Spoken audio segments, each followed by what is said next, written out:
Hey, welcome back to the channel. Today, I wanted to show you, just like I told you the other day, I want to show you around the Troopy. We're just going to do a preliminary walk around of how this thing was whenever we bought it. It's been a blast to drive, and I really have enjoyed it immensely. Uh, Everyone's asking, why get rid of the 80 series for Troopy? That's the big question. Well, number one, you'll see it whenever I pop this top here in a little bit. The Troopy is something totally different than anything else that you can buy anywhere in the world, pretty much. The Troopy it's a van. It's a Land Cruiser van. So you have all this extra space, but yet it's not so big that it affects running trails. The narrow width and the wheelbase is perfect. Compared to like a Ford van with a conversion on it that's similar to it that you see, especially the trails we run here in the Ozarks that are tight. This is such a smaller vehicle, but yet it's still a van. So let's look around at it and let's show you what we have here and what we're going to be working on. First of all, I'm going to show you the roof conversion. These back doors got damaged and shipping. It came loose in the container and smashed it all in, so we're having to fix that.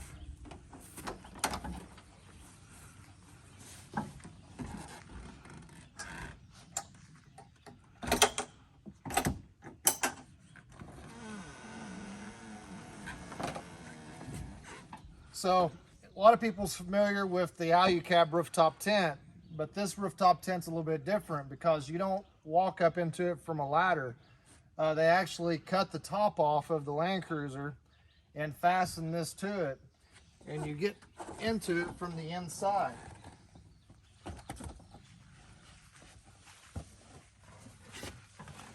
So you see this hatch here that popped up, and then you just climb up into the tent. You're up in here. You've got lights on each side, and then several lights that are built into the tent. And then whenever you're not sleeping, you can push the floor up, and then you can walk around. We're going to build cabinets down both sides. One side will be a bench, the other side will have drawers. We're still trying to figure out what we want to do there, and there'll be a center walkway.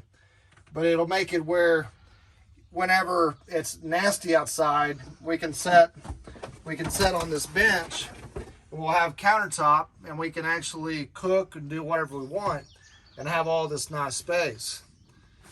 So that's what sets the Troopy apart. That's why the 80 series went away from me and we got this Troopy, is because of just this right here.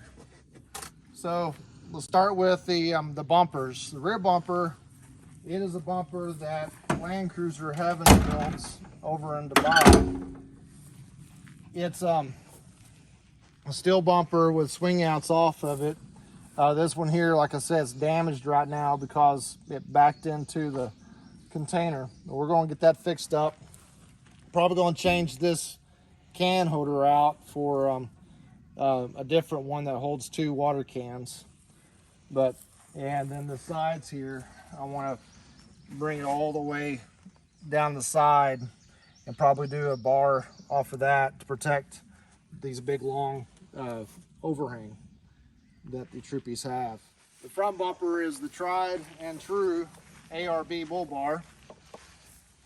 It's a bumper that's never failed us, and so I just quickly wanted to go with just that.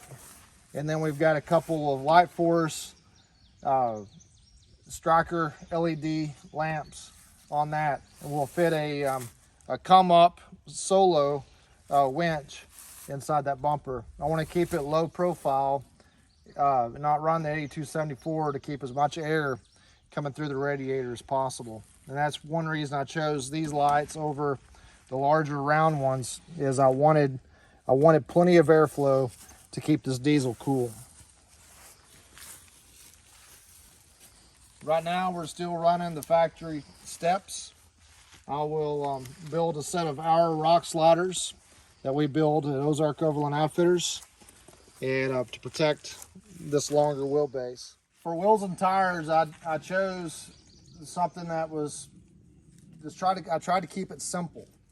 We're running the factory 70 series steel wheels, and then I went to the Falcon Wild Peak mud terrain. The Falcon tires have always treated us really well, and I chose the size is a 255/85/16, which is equivalent to a 33 by 1000. So if you watch my older videos, you know that I'm a narrow tire fan, and to me this was going to be the perfect tire. Not a lot of rolling resistance, but we can air down and get a good long footprint. And these Falcon Wild Peaks are tough as nails, so they should give us very good performance as always and be very reliable.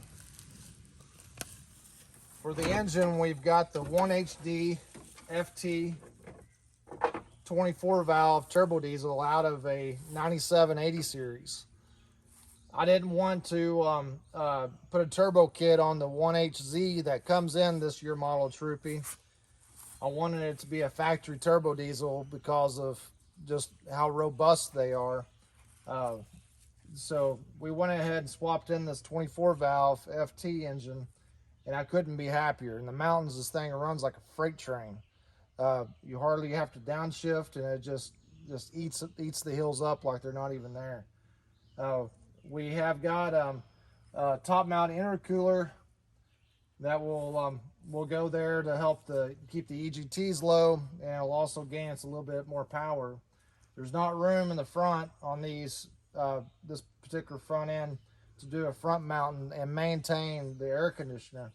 So top mount is the choice, which that's what the late model V8 Toyota turbo diesels that come in the Troopies and 79 series pickups, that's what they have, is the top mount. So it's going to work out just fine. We're very excited to be able to have gotten this vehicle. I believe it's going to make our family trips so much better. Long distances, we'll have the space that we need, and it's very convenient that all three of us is going to be able to sleep inside the Land Cruiser and still maintain a very low roof height with the Alucab Hercules conversion. I'd like to thank you for all the support that y'all have gave me over the years in this channel, and during the recent health problems I've had. I know that many of y'all have been praying for me and keeping me close to your heart, and I really appreciate that. I've got all clear from the doctor, so everything's good. I'm feeling much better, and we're going to be able to take some adventures in this, and I want you to follow along with us. Remember to like and subscribe, and I'll see you guys next time.